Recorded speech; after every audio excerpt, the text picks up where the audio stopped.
Alrighty, YouTube. Good, excuse me. Good evening and welcome. And thank you guys for stopping by. When and if you do. Also, a quick shout out to my one subscriber.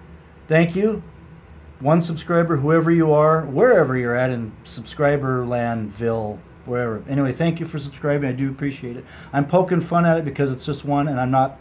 It's not that you're not important. It's just fun stuff for me. But thank you. I do appreciate it. Now. Welcome everybody. Just got back from Harbor Freight. I kind of made a two-stop there, one going to the girlfriend's house, one coming back. So what I did, let me point to the good stuff and get off of me here. So what I got here is I got the Chicago Electric 4.5 inch heavy duty, 4.5 inch grinder. Normally this is $29. This I had the coupon, got it for $19, and then I got my free batteries, which I don't normally get the free stuff, but I'm starting to do that now since I've spent enough money at Harbor Freight over the last 10 plus years. Okay, and then I went back to get the real batteries, the alkaline, well, as real as they're going to get from Horrible Freight, and then I also got my other free toy, which here we go again. Like I said, normally I don't do the free stuff, but I decided to start doing it since I haven't done it for so many years. Now, talking fast, I'm trying to squeeze a lot of stuff in there, plus I don't feel really good. I got some medical issues I'm dealing with, not a good thing. Anyway, we'll get to that later. So, here's the Horrible Freight.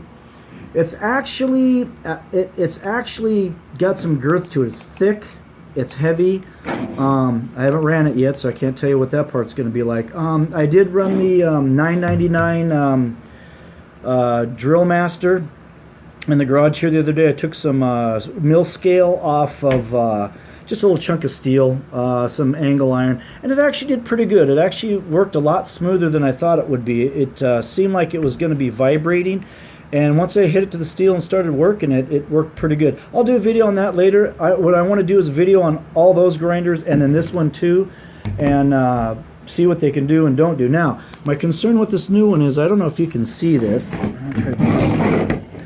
This is kind of a, excuse my jiggly camera. Right here where this cap meets the body of it, there's a gap right here. So it's sealed here, but it's kind of open right there. And I notice there's a little bit of a gap here. So I'm hoping somehow there's a gasket in there or something, because that spells dirt getting in there and destroying those gears. Oops, I'm sorry, I got the camera off there. And for 20 bucks, I don't want this thing to deteriorate real fast. It's actually got very smooth action. I have not plugged it in yet, so we don't even know yet. This is just I'm gonna pull the shroud off. I'm gonna unbolt this cover and I'll pull it off, and we'll see if it's got grease in it. And that's fine. If it's grease, that's great. It looks like it does. It's got grease oozing out of here, but I want to make sure the grease is on the gears.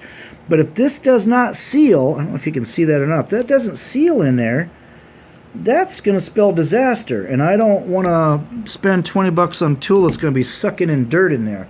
There's things I could probably do, pull that off, wipe all the grease off, and silicone. I shouldn't have to do that. I just bought this. So let me shut the camera off because I can't run this and do this at the same time. Let me pause it. I'll pull this stuff off, and just before I pull this cap off, I'll turn the camera back on. So hold tight, and I'll get right back to you.